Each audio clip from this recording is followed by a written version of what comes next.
Hello everyone, this is GT Time. I'm your moderator, Kyle Bossman, and joining us as always is our uniquely talented and knowledgeable panel, including Brandon Jones. Who's back? Daniel Bloodworth. Hi. And sitting in the super seat, Matt Blair. I don't know what I'm doing here. So I want to say something. Normally that's the guest seat. I feel like that's not inclusive, and so I want to call it the super seat. So like it's Okay. an honor to be in that seat. Basically, I don't want to call Matt. Who would want to be a guest on He's this not show? a guest. Like he's just as much a GT Time as anyone. You know what I mean? So am I the first So one how to do be you super? treat your Yes. guests then, Kyle? Maybe someday we'll have an actual guest, but I don't. Oh, thanks. I don't consider. Oh my god. Oh, what am I doing? Matt Blair, we've been doing a thing where anyone who sits in the super seat explains how they have come to game trailers, how they have come to this position where you are at now. And I'm curious how you have come to game trailers. Oh, geez. I started, 6 years ago? Back at Viacom, the old Viacom days. Started out doing video compression only. So I was part of the tech What had team. you been doing before that? Before that, I was just doing random PA jobs and stuff like that around LA. Did a little bit of testing, worked for Activision for a few months, and then Oh yeah, we share that in landed here. common. We were both Yes, we were there at QA the same time, Activision. actually. But we Yeah. didn't know that until, this year. Years later, yeah. Yeah. But, yeah, and then just kind of crawled my way around the depths of GT, and here we are today. No, what do you mean here we are? What? Explain me, you're crawling. What do you mean crawling around the depths of GT? So the job was for what? Video compression and tech work and stuff like that. So basically site maintenance and things like that. What made you qualified for that? Nothing. Absolutely nothing. I went to school for broadcast and cinematic arts and just came in thinking, hey, we'll do some video stuff and I'll learn the digital side. And then turns out I liked it, so I stayed. Mm-hmm. And so nowadays it's even more difficult than ever to explain my job. Kind of have my hand in all the cookie jars. Hold on a second though. Cinematic arts is what you went to school for? Yes. When are you going to do that? When are you going to do some cinematic arts? That's a good question. Do you still hold that in your heart? Do you Yes, still? Okay. absolutely. I mean, every time I criticize Final Bosman when we post a new episode, It's because of that. you know what I'm talking about. All right, yeah, there you have it. Welcome everybody. Glad to have you here, but let's do some corrections. Start corrections music. Boy, we have a doozy. I'm going to try to get through these as fast as possible. Well, I'll have to interject on one of them. but- Okay, absolutely. First is mine. I said Telltale because of Lego games. That's TT Games, formerly Traveler's Tales, Right. but now they're called TT Games. God, I But- leave for a week and Oh my God. Okay, so then Depends on what part of the fine print you read, actually. Traveler's Tales is still in some of it. that's still active. Yeah, it's weird. Oh, okay. PCs are super cheap to build and will always be better than consoles in every conceivable aspect. I'm just covering a lot of corrections with that one. That's the Right. umbrella. except games you can't play. Yeah. But, Don't no, start. Brandon, don't start it. Except games that aren't ever released on PC. No, PCs are better. Okay, we all know PCs are better. Except for this that Well, the super main cool game thing- you should the main probably thing- check out. The main thing people were pointing out was my comment about the graphics card cost. Yeah. And I think that was one of those things where I was looking at the graphics card I would be buying rather than what the average person because people buy whatever they can and get by with it, right? So you've been shopping, is what you're saying? I've been looking, and it's and I've been hearing all this crap about the 970, and I'm like, okay, well the 970 just seems like it's cheaper because they cut corners, and it doesn't sound like that's what I would actually want to buy anyways. Although it's funny because the 970 is right at that 350 range. But anyways, the point is that I'm in a weirder, different position because of my job, and I wouldn't be getting the cheaper thing just to get by. I need to get the higher end thing. and You want The whatever. Witcher to look as good as it can. Yeah. Got it. You So definitely- there's a clarification. That was a clarification. Is that a good looking game, The Witcher? Yeah. Along with his PC lines, Huber stated that there's no huge PC exclusives, which was incorrect, and we should have corrected him there. There's Elite Dangerous, Yeah, there's a Civ Beyond ridiculous amount of things. I don't even know Star how they got by. Citizen. Overwatch for now is PC exclusive. World of Warcraft. Yeah, so there's Huber, StarCraft. There's plenty.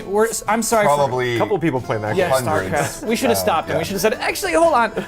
But we didn't, so that had to fly. We mentioned a quote about Scalebound. So it was Ken Lobb, he's creative director at Microsoft Studios, or one of them anyway, said that it has the potential to be game of all time. The That's- man who brought us Killer Instinct. Yep. Says Scalebound could be game of all time. What game doesn't have the potential? I'd say there's a lot of games that are not going to be game of all time. Even great games. Batman is going to be a sick game. It's not going to be game of all time. There's no way. I don't think anybody can say their own game will be game of all time. Yeah. Unless to you're be fair- Hideo Kojima, and not because Hideo Kojima makes the games of all time, although Metal Gear Solid, man, that first one. But Right. he's the kind of person you're like, Kojima, But- I love you, man. But it's isn't like Ken this Lob's guy, game? like, I mean, Ken Lob's job is basically to go out and find the games that he thinks are going to be great, and that's how he got GoldenEye, and that's how he got Killer Instinct, and so I mean, it's You like trust his word is what you're saying. You say I don't. maybe it could no, be game I of mean, all time. he's overhyping it. The for other sure. part of his job is figuring out how to sell these games Yeah. that he's finding. But it is platinum, and that in itself, gives you some confidence. But we just don't know what the crap the game is yet. So Yeah, that's a good quote anyway. First Tomb Raider, originally released and developed for Sega Saturn. crazy, yeah. Isn't that crazy? It released like a month earlier on Sega Saturn, but we kind of excluded that from our conversation. So that's a clarification. compared to the PC or the PlayStation.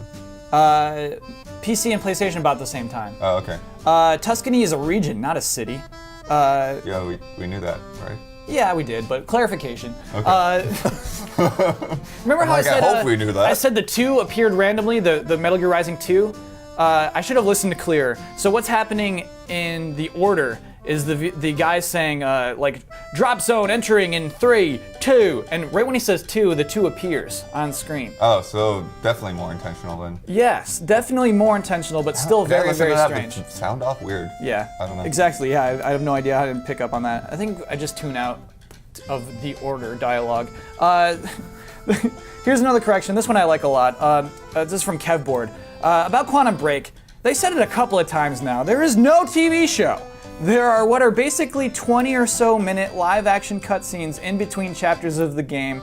They are in the style of a TV show, and you can even make choices in them which change the story. This is at least what Sam Lake said at Gamescom, I think. And all of those TV show-esque episodes are on the disc. Totally didn't know that. Yeah, I didn't know that either. Completely my bad. Sorry. What's funny That's is awesome. like, Thank you for telling us that. yeah. What's funny is like, I think that just not a lot of us are like reading about Quantum Break. That's why we didn't But know Huber that. was on the show, and he was. I bet if we asked Huber what the TV show is right now, he would not. Well, that's not fair to bet. Okay. My last. I really love these corrections. This happened from. I missed the other guy's name. So talking about what was it called? Apex. And I said that they had to move menus because someone pulled the fire alarm. Had some clarifications about that. The fire alarm went off because someone put a towel on a sprinkler in their room. Did you actually research this, or you just like No, taking this is. their word for I it? should cite these people particularly. This one's from RHD16, and then Freezy below that says he put a towel on the sprinkler because they were smoking joints in the room and thought that the towel would prevent the thing from going off. So all I have is their hearsay. But imagine this whole venue had to move because some kids were putting a towel on a sprinkler because they were smoking joints. It seems legit. Thank you, Freezy and RHD. Thanks for clarifying those things. And now we can end corrections music. That has to be a record. That was a long one. That was a lot. And of I wanted to corrections. talk a little bit more about Quantum Break actually, but then I was like, that music. Okay, let's do it now then. Well, I just think you advertise that. You Oh, say absolutely. you clarify. For a second I'm like, oh God, I should look that up. And then it's like, no, you told us that was a TV show. Like you went out and specifically were like, hey, here's this clear CG boat crashing into this bridge. Now here's this show. This is a totally separate thing. And like they're gonna mix together. And then it's like, okay, now to talk about more of the gameplay, and it's like, wait, no, I mean, slowing time, I got it. We can get into that more, but what are you talking about? Like, there's not a ton of games that have done that, and I also just feel like that's maybe weird. part of the blame could lie in some misleading headlines or titles somewhere. Sure. Right? I mean, how we're getting this information. Yeah. That's why that's to blame too. That's why you have to be so clear, I think. When you're at E3, you have to be so clear because there are hundreds of headlines coming out of everything you say. Yeah. I be think you're right. excited about it. Yeah. Be chomping at the bit to like, oh, I can't wait to make videos to explain like how we're doing this stuff instead of like, oh yeah, in that one interview and just in passing, he was like, yeah, it's not really a TV show. And you're like, wait, what? Yeah, That's yeah, what you should be talking about. Yeah, you should have known this the whole time. It's Right. I've never been a TV show. Come on, these are 20-minute cutscenes. Speaking of clear headlines, we have a very clear one to start off the show this week. Sonic Boom is the worst-selling Sonic game of all time. Of all time. Main series Sonic games. Okay. Yeah. Wait, main series? Now that you just confused the whole thing. Well, so we're not counting like Sonic Spinball. For some reason, Sonic Boom is considered amongst like Sonic Unleashed. You know what I mean? Like that level of Sonic Right. Boom. Does that surprise anybody? I'm surprised that it sold 490,000. That's actually, yeah. I mean, when you say it that way, And here's the thing: it sold 490,000 across Wii U and 3DS. Oh, really? Yeah, that's they including. combined them. They combined those. worldwide or North America? Worldwide. Well, Less than 500,000 on 2 platforms worldwide. Yeah. well, that just means that One of them not cost giving us review $40. copies in time didn't work. No, what does that mean? You have to get that explain. taken You have to away. explain that what that We means. got the review copy late, and then I had to play catch up to get the review done. Yeah. Well, I mean, if I'm in that position, I know I got a stinker. I'm not excited to send out my stinker to reviewers. Yeah, probably like lessen the blow. you Yeah. know? It's like, Yikes. But I do want to talk about that. Is this worth being sad about? Is it worth being terrible like, game, oh, no. that's a shame? It is a terrible game, right? yeah. I mean, now what I'm worried about is Sega's talk about moving away from console. Like, if that factors into things, they're idiots. Right. You made a bad game. And you know, Don't put that bad game as a trend on what gamers are doing. and you know what's funny? You know, I don't like saying the word bad game, but this one is just broken. Yeah. It's a broken game. Bloodworth, you reviewed it. Mm-hmm. Explain to Matt Blair and to Brandon what is so wrong with this game. There are many things wrong with the game, but for one, like, you can't even walk through an area without it starting to like hitch and like the characters behind you moving back and forth. And then when we were playing multiplayer and like you were walking Oh my around and it was God. in this tug of war thing, and then it just like dragged you under the world and then you dropped through it. Oh yeah, it's got a real effed up system It's for very like who gets to incomplete. be a leader and who teleports to where, and so it just eventually just teleported me under the map. The characters are constantly calling out what you're supposed to do next, even when you're already doing it. Yeah, that's not even a tech issue. That was just a Yeah. design issue, isn't And it? then like the world, like that same city, there's nobody in it. There's the mayor of nobody. You know, it's like, okay, you go talk to the mayor, Nowhere but man. there's nobody living in this town. What are you the mayor of? Yeah. He wants to get he wants feels your like- help getting votes. It feels like this game is so bad you can't even articulate properly how bad it is. It's exactly that kind of thing. And I did though. You the review's did. on the site. You can watch it. It's a 3 point something. I forget what I gave it exactly. Here's the thing: we love video games. We love them. I don't like celebrating a loss, but I think this is something we're celebrating. I think it's worth saying, "Good, this is the worst one. It's the worst game you made. Yeah. It's the worst game you put in a box and had people go buy." Well, Like, I think good. too, it's like you can't just keep selling bad Sonic games. Like they've gotten by with so many that they kept selling despite being bad. Oh, hold and on. now it caught up to No, them. now we got to do another correction. Bonus corrections music. Everyone wanted us to know that Sonic Generations is really good. End corrections music. We weren't giving Sonic Generations enough credit last week, apparently. Okay. That's not even a correction. That's just an oversight, I guess. It's a correction. Okay. I thought we had mentioned it, maybe not. Okay. We didn't. We talked about Unleashed, which is the good one. Wow. Isn't that the werewolf one? Half of a good Where one. Hog one, Where Hog Brandon one, sorry. Jones. Sonic just never, he's like one of those last franchises that just never figured out anything past his original programming. You know, like never, like every other franchise, you think about like Resident Evil or, you know, like Metal Gear or Halo or like these other series that like started out doing something and then, well, Halo's probably a bad example, but like started out doing something a long time ago, 80s or 90s, and then clearly like the whole, you know, industry shifted in a different direction and then we're just like, I can't figure it out. You know, and like, it's just, and the thing that's crazy is that we keep getting tons of Sonic games. You Yeah. know, there's just like tons, like Skies of Arcadia, just tons of like amazing games that was just like, oh, it was so simple what this series could do to adapt to 3D. And then just like, nope. So But what we're just for some saying- reason, like, What we're saying really is that they should take a lesson from the other franchises that are still successful and not release 2 games every year and maybe one every 2 years or 5 years. Take some time and figure out what to do with your franchise instead of just spitting out a ton of garbage. But the problem I have is every time, even like with especially with the bad ones, every time they show you this game, they have one level that they know is awesome, and everyone thinks, oh, this game's going to be good, You know, like Lost Worlds, you mean? right? Sure. And then the whole game comes out, and that's the like only good level. Like, why didn't you make more good levels. I think because it would have been too much I don't money. know what. It would have taken too long, and it would have cost too much money to make the whole game good. Isn't that sad? To like make a good game just costs too much money these days. Brandon Beck, I believe hopefully getting his last name correct, who's the CEO of one of the heads of Riot, did the first speech at DICE this year, last week, and it was a great speech because he talked about, he's like, League of Legends is this huge IP, I would give it to you if I could keep the people I work with. He's like, they are way more important to me than this IP that's supposedly worth so much money. And I was like just thinking about that, reminded of it, and it's like that's exactly the position Sega's in. Like Sonic has no worth to them. It doesn't mean anything. You know, it's like first and foremost, if they're starting like a Sonic project, it's like, well, it's Sonic. So we got that taken care of, and it's like that's just not a gift to you anymore. Like all you're doing is just making us sad. Should we be sad about this? It's Yeah. like, yeah, we should be sad that like there's not some secret private team that's doing something like, you know, they did with Batman with Arkham Asylum, where it's like, let's just completely wipe the board clean and just make a fun game first and foremost. If it has a great story in it, awesome. If we can turn it into a TV show, great.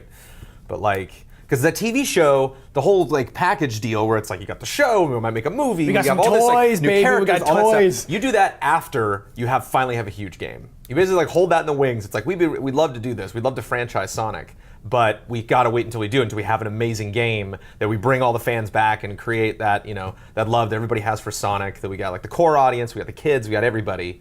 And the fact that they didn't, that it's just like, what was the game we got before Boom? Like, That was Lost Heroes. Or what was the one? It was what Lost was the Worlds. Beehive that It we was played Lost E3? Worlds. Yeah. Lost Worlds? Yeah. Lost World, yeah. Yeah. Lost World or Lost Worlds? I think it was just World. Oh, okay. We were like going down a pipe, and you can just move it to the left and the yep, right, yep, and yep. keep going forward. And like, oh, Yeah, it's that kind was- of a fun idea, but it just Yeah. like didn't do it. So they're like, oh, clearly time to do a huge media money dump on Sonic. And so like that's like, okay, obviously you don't care. Obviously, like the people that are working on it and what they're producing, the systems that they're doing, and like their whole mantra about like, how do we get this back to the Genesis? How do we figure out like, oh man, that thrill, like this is so much fun, Yeah, those people are gone. right? Those Genesis, those. Well, yeah, I'm not saying get those people back, Yeah. but get people in there that like have that be the focus, and that just is never, ever, ever going to be the focus with a Sonic game. So, talking about some numbers that actually do make me sad. Sega also reported that Alien Isolation sold 1.7 million copies. This was disappointing to them. That was not enough. An interesting thing is that in January, it was reported that it had sold 1 million copies sold through.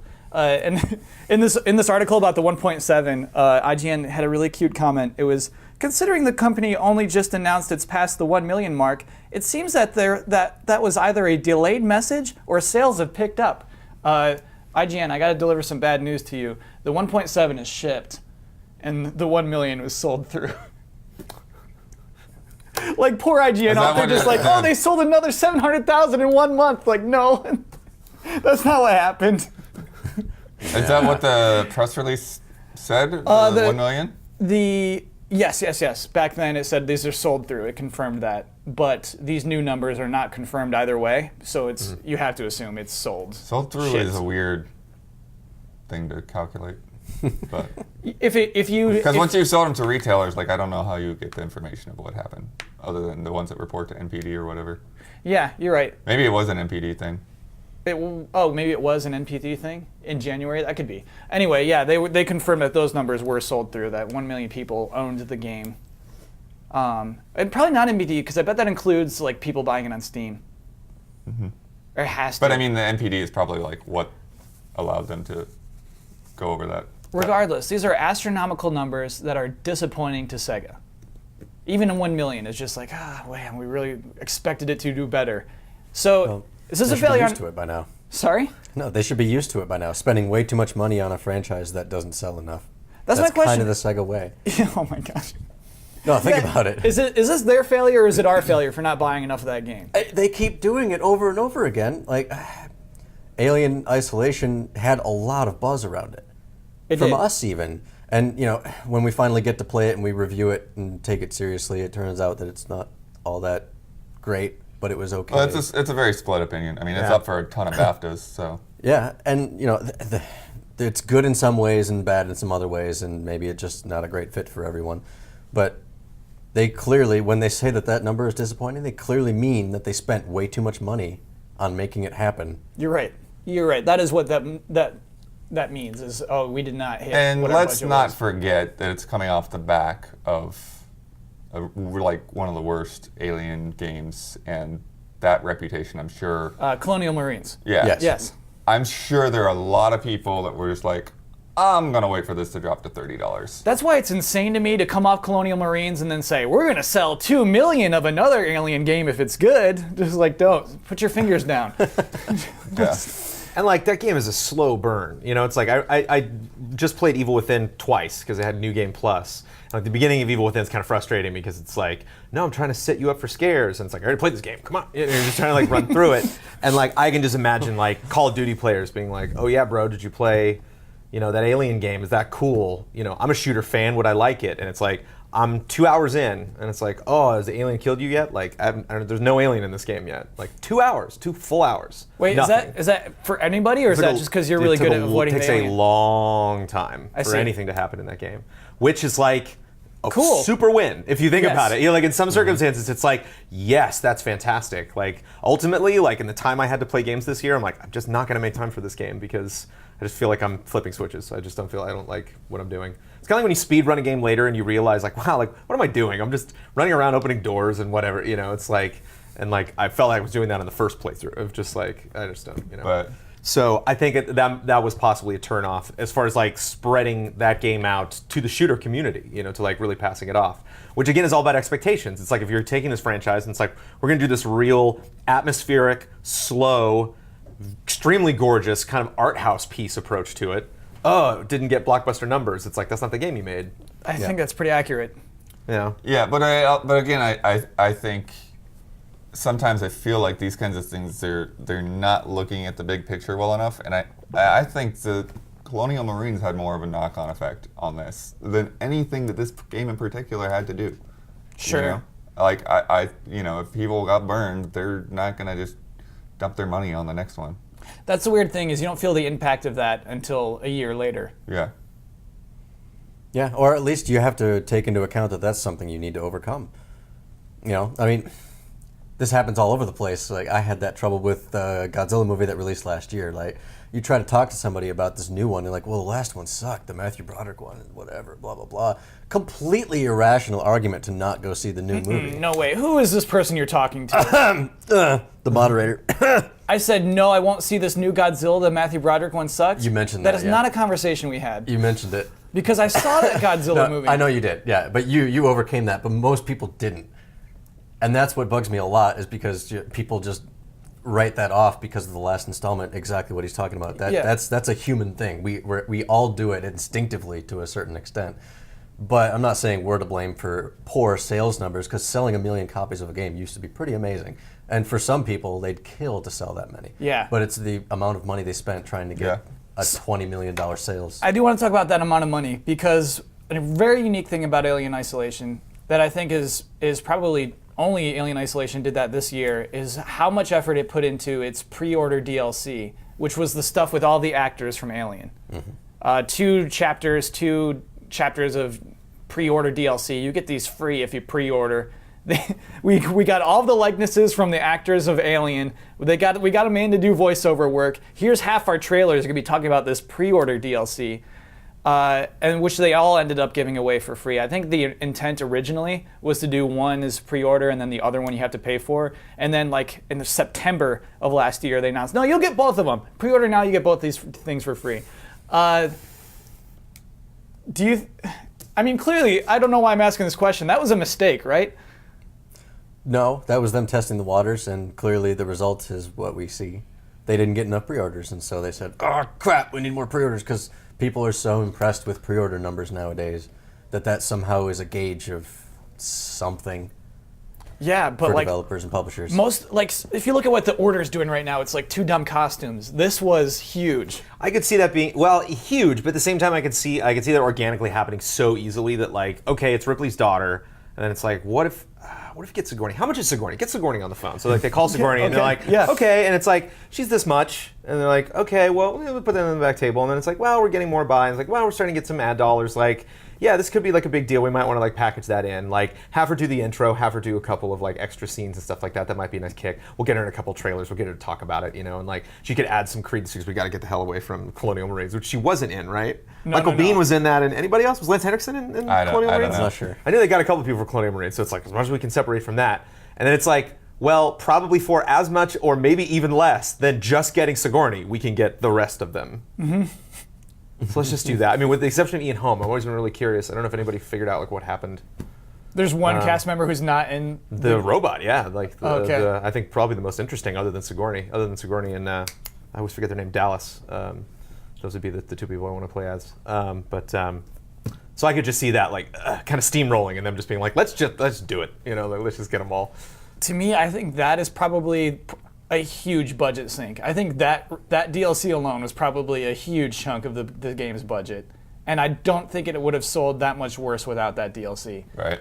It Well, did they know get us that talking now. about it. You're right. It absolutely got headlines when it was like, "Hey, look at all these people." No, that was one of those Huber. That was one of those Huber yells from like his cubicle where he's like, "Don't!" Like they'll send me an email. I'm like, "What's this?" Oh, you know, like that was a huge deal. He was like, "Can you believe they're doing this?"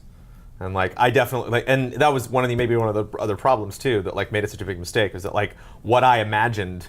Remind me of when Nintendo showed Nintendo Land or whatever, and they're like, imagine a Nintendo theme park. And I was like, and then they did a fireworks show, and I was like, not what I imagined. And this was like, imagine if we got all of these actors together. I was like, oh my God. You could basically replay the entire film from any one place. It's like, no. Like, you just run down a hallway and search a couple items, and they all stand there, and they get a little dialogue. So easy. You get to, what city does she live in? Chicago now? Okay. Call her agent. She goes into some recording studio in Chicago that she goes to all the time, records a little bit there, maybe does pickups later, done. Like, you just sign off on your character's look, done. I'm not It's giving like- away my character's look for cheap. Well, nobody wants your character. You touched on such a funny truth, by the way, about like how good a game about a Nintendo theme park could have been. No, don't get me started. Okay, And I we remember should bringing get that up with started on Shane, and Shane was like, what's exciting about it? Like, what's exciting about a Nintendo theme park? That game could have been so good. Yeah. Oh, we should not get started on that. An open world, like where you cross over? Oh my God. DLC talk, our next headline is a very funny one to me. It's a headline that's been misreported a lot this week about Evolve's DLC and how much that's going to cost. We should misreport it some more. We should. Let's continue misreporting. It's going to be over $100. So what happened was, I don't know who did it first, whether it was GameSpot or Polygon. I found it at GameSpot, stating that the DLC for Evolve is going to cost over $136. So you buy everything individually, and then also buy the bundles in which you could have bought those individual. They just saw the numbers on the page and added them all together without realizing that those individual things can be bundled into bundles. And so if you really buy all the DLC in Evolve, it's $60. However, this headline spread. What I did was I Googled Evolve DLC and found it on like so many other sites reporting over $100. It was on Shack News, it was on PC World, it was on The Escapist, it was on a site called The Lazy Gamer. Well, Thanks. For those only listening, Brandon gave us a little Rim shot there. rim shot. Thanks, Brandon. What if we had that sound effect? Should add the ching. Yeah. we'll get a soundboard over here for the guest seat. Ian, can we get a sound effect in there, please? I don't know if it's in the budget. Okay, It's not in our budget. We don't have the It's not in budget. our budget. No. I gotta call Sigourney. But outline, because we're not talking about the other monster, right? Right. This is only including the aesthetic DLC. The other monster, you can't buy it. You know, you can buy the Has season anyone pass. ever added up all the Gears of War stupid skins? I mean, I just feel like these are those like, This is what I wanted to talk about, Blood. pointless things that nobody's going to buy all of anyways. Yeah. Is there like, are we just all hating on Evolve and that's why this headline spread so quickly? Is it the game in particular why, everything was misreported? I think the problem is that we have gamers writing these articles and thirsty for something to write about, and then they think, oh, this headline will get a lot of clicks. I mean, come on, we all know that. No, Matt, you nailed it. Yes. That's part of my job, is to try to get clicks and write interesting things or whatever. Like, it's not a big surprise to anybody, but the fact checking just seems to not be part of it, right? How long did it take you to figure that out? To figure what out? That it's actually only $60. It took. What's really funny is on GameSpot. They have an update now, yeah. They have an update. The headline has not changed, but if you look at like the top of the article, they put it up. The headline, that is amazing. Yeah. Why do you suppose that is? You're right, Matt Blair. Yeah. Any broke, don't fix it. No. Yeah. Like, I feel like almost the real question here is why are we interested in stuff like this? Like, No, I mean, Amiibo costs how much to get 15, all of just this? Well, no, to get all of just the Smash Brothers Amiibo. That is incalculable. It's going to be hundreds, I bet. Right. Yeah. And that actually adds a competitive gameplay element to the game. And all this is purely cosmetic. It's a weird thing for me. I'm not going to say this is like my definitive stance on the topic, but like it is weird for me for like somebody to be like, hey, we also worked on all of this purely cosmetic stuff. We recognize that our game can possibly be repetitive. So like here's all this extra stuff that you can buy to add to it. People are like, extra stuff? What Well, the I hell, mean, man? You're just money hungry. What? No, let's not pretend like there's a demand like for some of these things. If people Bonus are going to pay material. Yeah, that should Ooh, have I been got in the an Evolve headlines. t-shirts. Like That what? should have been in the What? headlines was cosmetic DLC. Even if you're going to do $136 of DLC, it should say $136 of cosmetic. This is why DLC is a bad word, is because it means too many things. Yeah. When people saw $136 of DLC, it's like, they're taking stuff out of the game. The DLC itself is awful. It is really just slight changes in the way the weapons look and the way that the monster skins look. It's, nothing big, nothing interesting or cool. I'm bummed that there's no funny monster skins. Me too. You can't have like a big fro or something. Like a Goliath. Brandon, absolutely. That'd be so rad. There's nothing it'll like come. that. It'll Yeah. come. You think so? Probably. I mean, because the thing is like this Start a is hashtag. It'll happen. with a leather multiplayer jacket on the games. Kraken, Like this that'd be is so the rule, not the exception. I mean, what freaking League of Legends and stuff, like they make all their money off of skins and Oh, yeah. And people love that. It's No just headline. weird. There's it's no just, headline for that. Depending on what you do or what fans we are. It was like Destiny. It was like MMO fans were pissed, shooter fans were pissed, and they all had like weird crisscrossing expectations. And again, I'm not saying that there aren't issues with Destiny, but it's funny that like some company does something and is embraced for it, and another company does something but is known for something else. And everybody hates that. It's Yeah. like that's not what I was expecting. It's like, but it's what other people are doing. Or it's like I said, it's extra stuff. Like, I don't know. So, go ahead, Matt. No, there are only so many people that have actually done this, and I have seen it before, and I respect them for doing it. But how many times have you seen somebody write a headline saying, "This is how much I've spent on World of Warcraft since launch," and the thumbnail could easily be a picture of them just being like, "Oh my god." Yeah. Like, they look back and think, "Well, did I waste my money?" They probably won't think that they wasted their money because they paid for something that especially they if wanted. it's been more. Well, he might actually start thinking that he wasted his He's money. starting to strategize on how to get all the amiibo.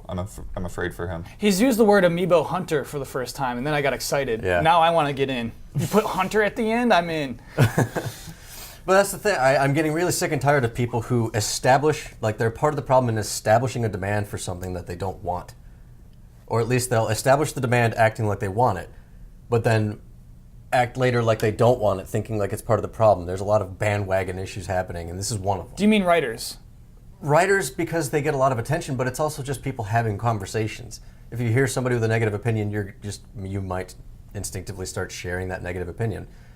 It happens a lot. No, that's a the huge internet. problem. That's Twitter. That's the internet. It's yeah, a exactly. huge problem, specifically within gaming culture, and some people talk about it, other people just kind of deal with it, other people ride the coattails as much as they can. That's where these headlines come in. It bothers me a lot. I'm sure it bothers you guys too. This week was the first week where I absolutely missed Joystick really bad. Yeah. As I was looking for just news. As I was just looking for just news. Do you know what I mean? I wanted to find a site where I can just find news headlines. Like, if you go, when I went to Kotaku this morning, there was not one video game news headline. It was a lot of just like, I did this and this. Look at how funny this thing is. I think that it was like there was not one news headline the whole front page. I don't know. If you know, if you in the comments, let us know what a good news video game website is where I can just look at what happened throughout the week. Game Trailers inquires. Yes, please let us know and we'll Yeah. share it. Will We'll- works for news. Maybe we can. What? In an ideal world, we would have never lost Wario 64. But anyways. Oh yeah, we used to have just news. follow him on Twitter. Game Trailers used to have news. Yes. I do recommend following Wario64 on Twitter. That's Yeah, fun. that's Yep. pretty good. Yeah, I missed that. I missed that too. We used to do mostly just news. Because one of the things, I think probably my favorite thing on Twitter is it's kind of like the Big Bang Theory. You can when something explodes in social media, you can go all the way back right to that point. Like right to that first person that was like, whoa, like this happened, you know, and like so it's interesting that we've done that with social, where we can just kind of like like break out the map, and it's always him. It's all you go all the way back, and like he's always first, and it's like and he's never some people are just so boisterous, all caps, freaking out, links, jokes, and he's always just like, oh yeah, that happened. Yeah, You know? just I imagine just like types a sentence with one slap of the hands onto the keyboard, just like pap, I typed a sentence. Or he's like watching something else and just like Yeah. idle hands, doesn't even know he's doing it. Pretty cool guy. I don't want to give Evolve an easy pass. I'm still mad about one of its DLCs. This was a pre-order incentive, only on exclusive to Xbox One. Pre-order incentive exclusive to Xbox One because Xbox One apparently I didn't even realize this is because I was looking at all this other stuff. It had the only preload. The preload was exclusive to Xbox One. Yeah. Wow. I wonder how much Bravo. money they spent on So that. if you preloaded the game on day one, you would have the third tier of hunters unlocked Oh, immediately. I remember that. Which is the game, right? Isn't the game grinding to unlock things? Nah, of it, yeah. because Ben had all that stuff. A lot of the satisfaction comes from that, but then you get into that argument of like, would you rather own people immediately, or would you have the experience of progressing through this game? And This is what we're unlocking talking things? about. Which are you? Oh, I progress. The journey is always the best part for me. Because once you unlock everything, there is a huge drop in interest to go back and play that game. That's why some of these games start having that endless ceiling, right? League of Legends, perfect example. There's always a new hero to master. Yeah. Hundreds of them, probably thousands at this point. There's not thousands, but Yeah, so for me, I think with Evolve, I mean, if it's a multiplayer game, I think a lot of it comes down to, it's going to be obviously replayable if you are into the concept to begin with. I think the progression to me, it's not so much about choice and the satisfaction of unlocking that, although that is definitely, just like with a fighting game, like when you see that, Smash Brothers character pop up or whatever. love that. Yeah, I do love but I think the thing is, it's just, it helps you keep from being overwhelmed with too many options.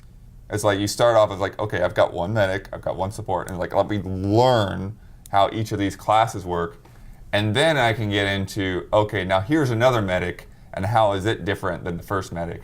Rather than you just start off and there's like, okay, there's 3 medics, which one do I want? You pick tier 3. You're like, oh, I want the best one now. And then, yeah, you have the more complicated character, I would Yeah. assume.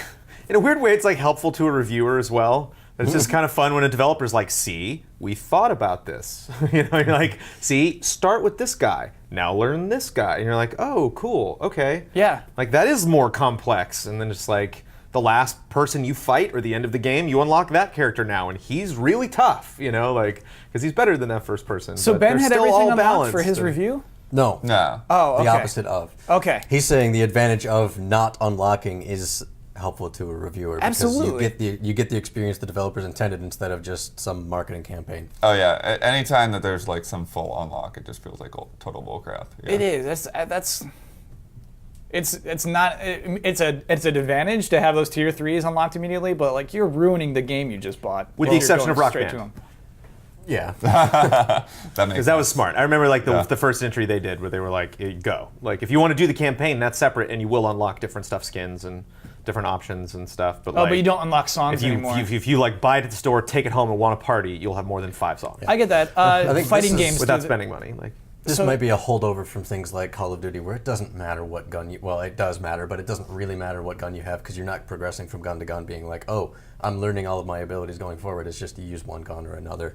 I mean, that's an easy one to be like, pre-order with us and you'll get this exclusive gun with the Tiger Stripe paint job or whatever. That It's never the best gun, the one you can pre-order. Yeah. never the best one, and so yeah, maybe this is a huge mistake on the I think part that of Valve. Borderlands 2 guns are like legitimately terrible.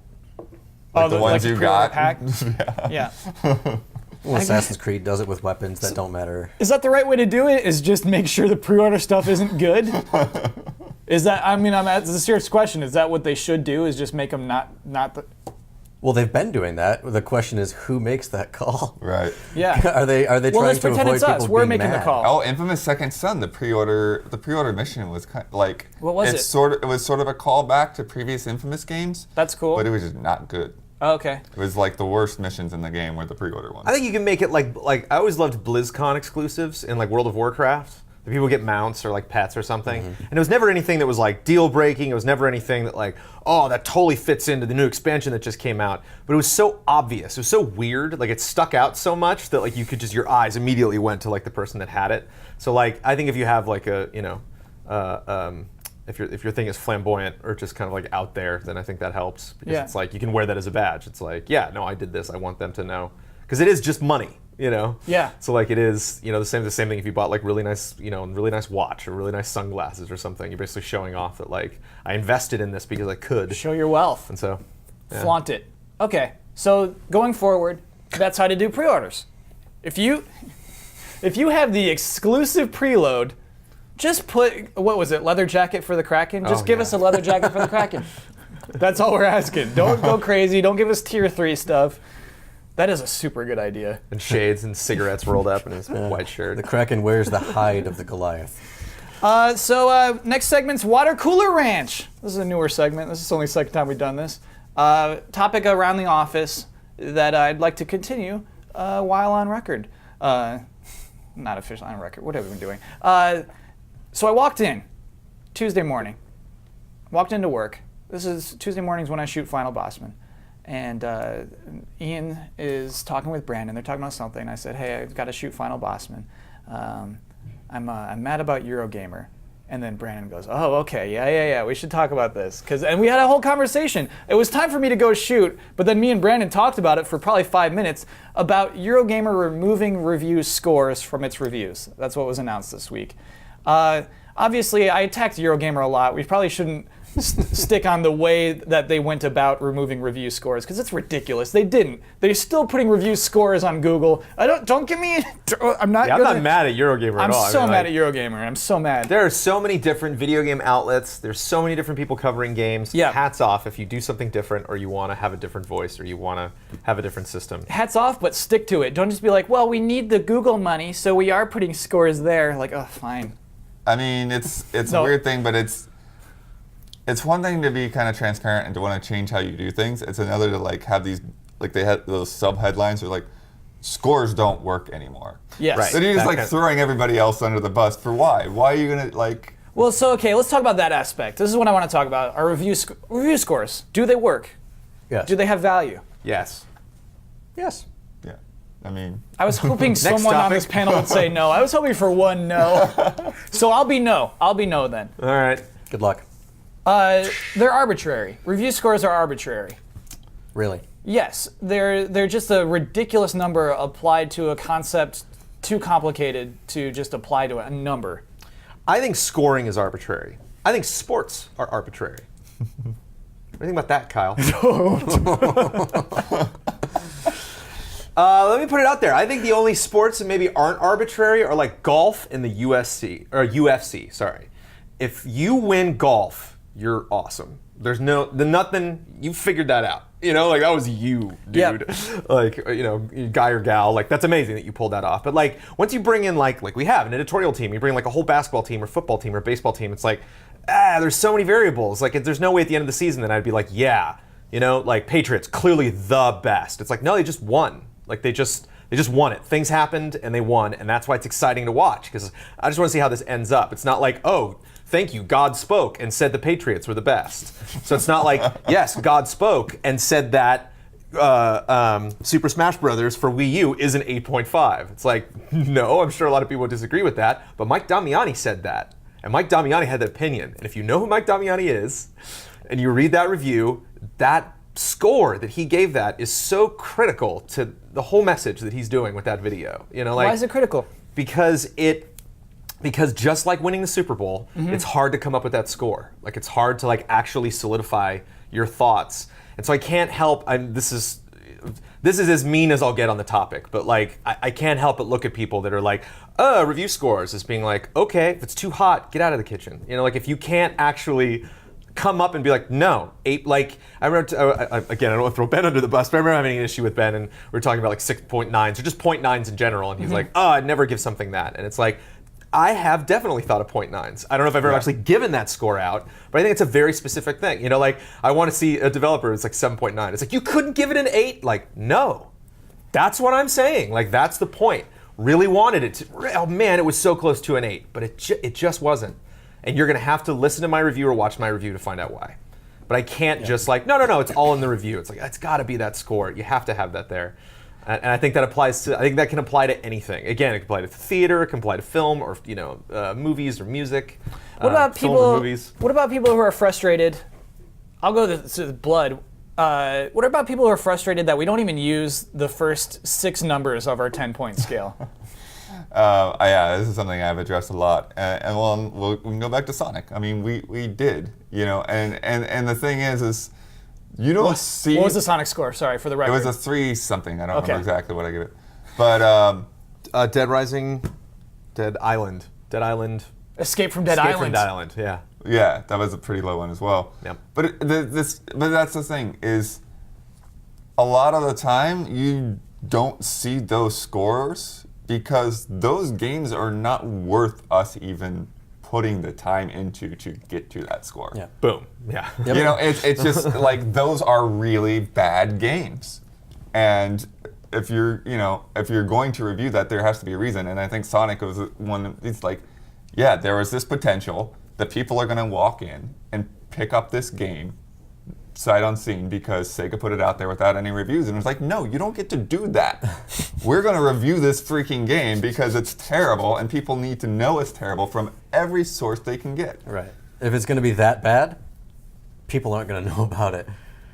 It would be a sign of the industry being a failure in its own right if there were a lot of games under 5. If there were as many or more games under 5 than above, this whole industry would be pointless because it's just a ton of crap. So the law of averages puts everything up between 6 and 10 because people are spending money on it, and if somebody's going to spend money on it, that means it has to be worth spending money on in the first place. And you have hundreds of talented people working together. Exactly, and and you have a lot of sometimes they don't experience. all come together or have the right vision or whatever, but there's still probably, there's good people in that group. Which is like one of the things somebody was saying, somebody was saying like a job application like was requiring somebody to have been like worked on a game that got like a Metacritic of an 8 or above, and it's like, this is just blowing my mind. Like, you can't judge that single person's value on what a couple hundred other people did. Like, it's like that guy could be an amazing artist and he's got a crap director, over him, or a bad gameplay designer or level designer. You can't just go off of that. Even Rotten Tomatoes will do like directors or actors. You know what I mean? It's absurd. At that point, maybe directors have probably the most control over a movie, but an actor doesn't. And neither does anyone on any of these teams over how good the game turns out in the end. But I think maybe part of that played into Eurogamer's decision, because Eurogamer is one of those ones, right, that it's like, if Eurogamer gave it a 7, it's like a 9 from somebody else. It's like they're tougher and they're lower on their scale. So I think they felt the pressure that like, okay, the way everybody else scores isn't the way that we score, and so let's not do this I anymore. love that. Yeah. I like having differing opinions. Exactly. I like Perfect. things shooting in the It wrong always direction. depends on what voice you want to have with your website. Like, we have to come back to that understanding. Like, how one site views a score, like Brandon said, is not going to be the same way that another site views scoring. Like, some are 10-point scales, ours is 100 technically, because we do point one or whatever. But for us, when we write a reviews, that score at the end is just an extra part of the context, right? Like, we say what we want to say, and then that number explains, like, this is how we got to roughly this number, and it's kind of a complete image. That's kind of why I feel like we would never really get rid of those review scores. We're in a pretty different case because I think a lot of written reviews are concerned that people only look at the scores. Mm-hmm. For us, I don't know how many people watch our reviews and just skip straight to the end. That would be absurd to me. Yeah, I think it's a little different. I mean, can you just understand the appeal to someone who thinks that people only look at the numbers? People want a world where people read the entire reviews and then they ingest all of that instead of just a number. I would like a world where people didn't just read headlines, but were there. Right, with $136, and for instance. Exactly. Sure. And yeah. you read that and you're like, well, I don't have time to read the extra 2 paragraphs, but I'm going to go talk about this like I know what's going on to somebody else. But I think that's all a factor. Like wouldn't be angry at someone who's like, oh, I just look at numbers, and it's like, you're doing it wrong. It's like, no, you're doing it your own way. Like Sure. that's the way you approach that thing. Well, like there's all sorts of parts of our jobs can be parsed out in different ways. When people decide to, that's like the planet we live on. Like we're all ants. Like we're all going to be, statistically, gobbled up in something, and it's. I think that's cool. The first thing I do when I go to Metacritic and I look up a game is I scroll all the way down and go, how low does this go? Like, what's the lowest score? And I'm reading that. It's like I want to read that guy go nuts. Yeah. And see if it's clearly like. Okay, my first. I was like, okay, well, this guy just doesn't like this genre or had a bad day Do or this whatever. guy a little more. All I heard was okay, so I want to know what his deal is. Well, clearly there's like bad grammar, like he's missing some commas in there. It's like all caps, It's like Sure. clearly this guy just doesn't, This is my first Civilization game, and what the hell? This is so slow, and what, His what they should username. do is they should have a third person, You're Yeah, just yeah, like, yeah. okay, but those are fun to read. Yeah. And you just wouldn't like if it was 4 categories like Eurogamer wants to do, then it's just like it just makes it easier. It's just that's what's exciting about life is that the 100 points at that scale to me is like the diversity of human existence. It's just fun to like figure out like where everybody landed. To me it gives 10 more meaning. If there's only 20 points on a scale versus 100 points, then it's like you got to surmount all those 100 points to get to that 10, to get to that perfect score. Yeah. It's 100 of those, a perfect 100 out of all of those 99 possible mess ups that you could have done, those little tiny chinks in the armor. Yeah, and to me, it's like, it's so important not for that number, whatever even its Metacritic average, to mean its value of what it is. If we're going back to the Patriots, yes, they had the higher score. They're not the best team in football. Pete Carroll made one little mistake. Yeah. But that's what you're watching to watch that mistake happen. Yeah. And we are saying earlier in this podcast that we felt Alien Isolation made a mistake. That's not a fact. Yep. Like Gamefront, who's one of our God love those guys that are not working at Gamefront anymore. Mm-hmm. But James Heaney came in and I was like, "What's your game of the year?" And he's like, "Oh, it's stuck between Mordor and Isolation." It's like, wow, 2 games that they're not even going to come up at all in our game of the year. Not contention. nominated, yeah. But it doesn't mean anything. It just means something that's relevant to us at Game Trailers. Yeah. It's fascinating to make that comparison. Cool. Wonder what it's like to work in your office. Yeah. As opposed to like, and the other thing too is like what reviews have always been to me is as close of a message as I can ever possibly make to the developers of this game.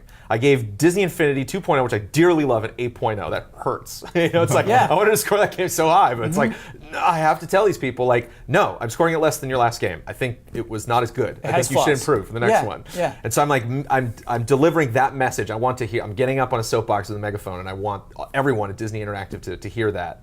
And so it's like, to me, if you make it just 4 points, if you make the whole process easier, in my opinion, then that message is not as clear. It doesn't stick out as much. Right. Like we wouldn't get those moments of like meeting again with these people at these events and having them be like, so you gave my game a 7. It's like, yeah, I did.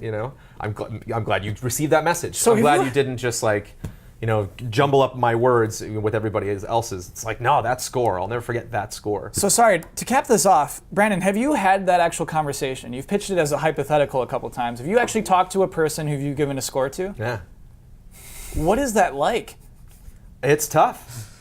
Yeah, it's an interesting conversation, but it really humbles you. It really helps you and I've never been in that situation and been like, oh yeah, I feel real bad. It's like, no, I am so happy that we actually get to this point because I can prove to you that I'm not that guy on Metacritic that Civ, no, that's exactly what I'm not. It's like I don't seek out these games to make fun of them. I'm not reviewing something below a 5 just to make fun of it. It's like what you pick Mary-Kate and Ashley go to the horse races off of. What are you expecting for the DS? You know what I mean? Like those are those games. Sure. And so it's like I'm not going to pick that up and be like the problem with this. It's like no, I want to talk about Evolve. I want to talk about The Order. I want to talk about these games that I could either love dearly or And have that's like not a lot of some problems like with. weird underhanded slide against the order. We don't have it yet. Just so people. Oh no, Yeah. but it just. But if people read things the hot, out of the nothing, hot so. button games, those games that I'm curious what opinions are. Monster Hunter. Guy tweeted at me and was like, "Where's that review? I want to hear what you guys have to say. I want to see that score." Oh man, you have to That scores everything. be directly responsible for that. That's so crazy. Yeah. Blood, have you met someone you've given a score to?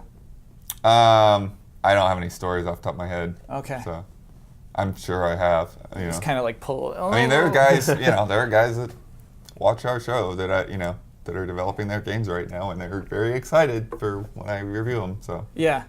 Yeah, what if a Sonic Boom developer listens to this show? I think they know. They know. That person that knows. game they know. Yeah. Okay, so let's do a really quick yes or no and why. Will you buy a new 3DS XL? Brandon, yes or no and why? No, I Why? bought a 3DS and I bought an XL, and I can't see there being any game where it's just like gotta have that analog nub. It's cool. I mean, it's definitely better. Hey. I would recommend. That's it not to how the right yes or no and consumer. why works. You're doing too much justification. Sorry, it's been a while. But I've been gone for a week, so I forgot the rules. Blood. Will you buy a new 3DS XL, yes or no and why? I'm sort of on the fence still, but I'm gonna say no for now at least. Cause Why? I just don't know that the upgrade is enough for how much I'm playing my 3DS right now. I'm still perfectly happy with my original 3DS. Matt So- Blair, you buying a new 3DS XL? Why? Yes or no and why? No, Why? because the nub doesn't add as much functionality and it's not as nice to use as a second stick. Period.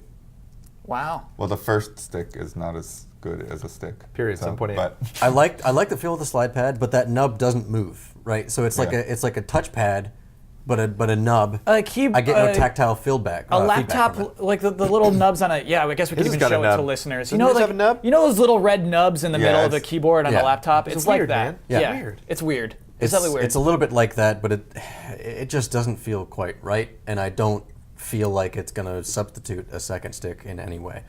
And there's maybe 4 or 5 games that take full advantage of the second stick.